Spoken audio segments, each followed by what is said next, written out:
All right, this video I'm going to show you how to do the ledger. Your ledger, I just took a 2x4 and ripped it in half on the table saw. Now, if they provided these the last time that they did ledgers, but even if they don't provide them, you can always take a 2x4, rip it in half. I got a feeling they'll provide them if they want. This is 48. The header joist is 48. I've already laid it 16 on center. All right. Actually going to spin it the way I like it. There we go. This is 45, so I'm going to have an 1.5 inch gap and an 1.5 inch gap here. If you run your header, your ledger board all the way to the ends, then you'll have to notch this one and this one. I'm just going to show you how to notch these two center two and how to attach this. You can attach this while this is on your header joist on sawbucks. That way you're not having to do it on the floor and bend over and all that good stuff. Right here, I want to make sure that that's on my line and I'm flush with the bottom down here. All right. I'm going to come in about 1.5 inches. If you don't come in at least 1.5 inches, you can probably split it or crack it. If you look, whenever you rip these down, 2x4.5, this is 1.75 inches. All right. This is 1.5 inches. The side that you rip, the side that goes on the blade, is really flat and it's got a nice square edge. That's going to sit really good right here. If you turn it like this, your nail is going to go all the way through and poke out the backside. So you want to turn it like this. If you turn it like this, the rounded edge is here and it doesn't sit as flat. So take that nice flat edge, turn it down. Now you're going to have to put a lot of pressure on this hand right here. Hold it on that line, make sure that everything's flush. This board's a little bit bowed. I'm just going to leave it sticking out in case I got to pull this thing out. I'm going to flush it. Now, since my board, I'm flush here and my board's off here. So I'm going to have to put a nail here and then pull that sucker down. Code says that you got to have a nail. So my joist is going to sit here where this X is at. Code says you got to have a nail here and then within like 2 inches, a nail here and a nail here. I'm going to put me a nail here first. I'm going to get the whole thing on and then I'll come back and put those other 2 nails in a minute. I'm going to angle that slightly, the way it doesn't poke out the backside. Yet again, I didn't put that one all the way in. Get in line with your joist, angle it. Get your nail started first. I'm not flush down here. I know you can't see that, but I'm going to pull this sucker to flush.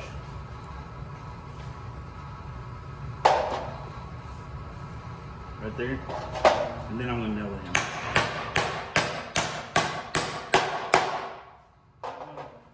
And then I'm going to put one, I'll come in about 1.5 inches down here.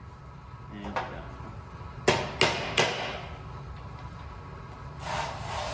I'll pull that one. This is going to be the hardest one.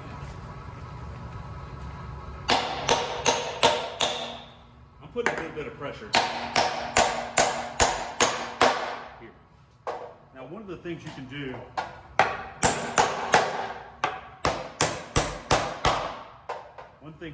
is when you cut this notch, this is 1.75 inches, this is 1.5 inches. You can overcut your notch by maybe 1/8, and that'll give you a little bit of wiggle room here.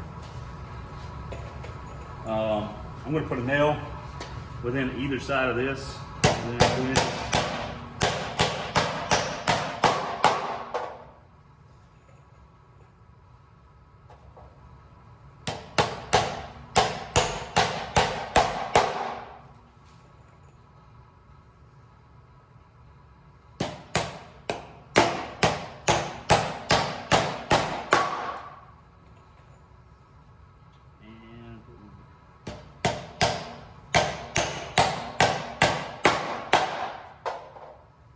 Now that I got that done, I'm just going to set that off to the side. Here's my floor joist. Now, this part I'm going to come in off the edge 1.75 inches and up 1.5 inches. So, like I said, I'm probably going to add 1/8 to that. So I'm going to go 1 inch. There's 1.75 inches. I'm going to go 1 7/8 inches, and then by like 1 5/8 inches.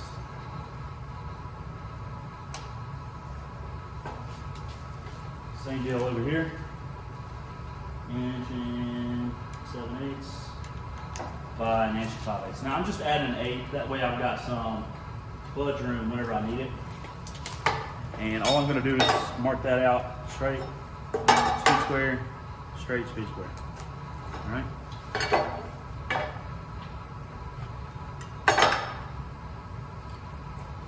I'm gonna cut that out with a circular saw. Grab my list.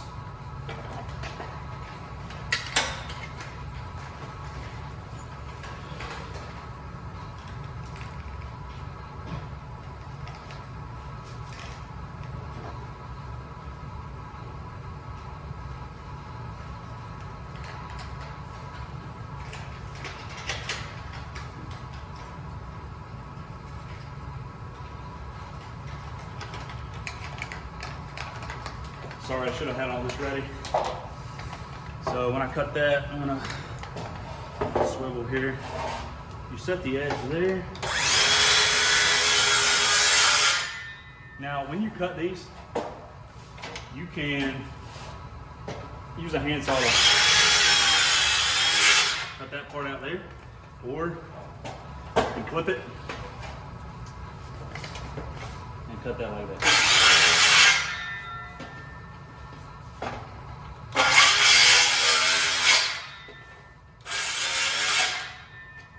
And even though I flipped it, I'm still going to use a handsaw on that overcut.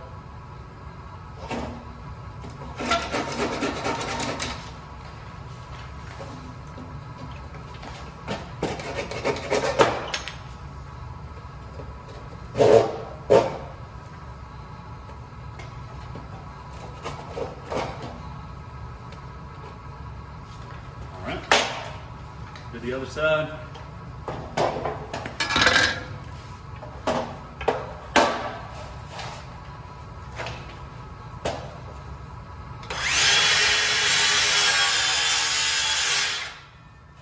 Overcut that just a hair.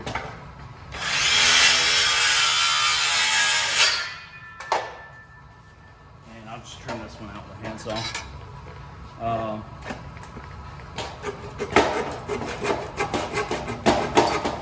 In the real world, I would use a jigsaw, sawzall, reciprocating tool, or a little oscillating tool, something to cut this part out right here.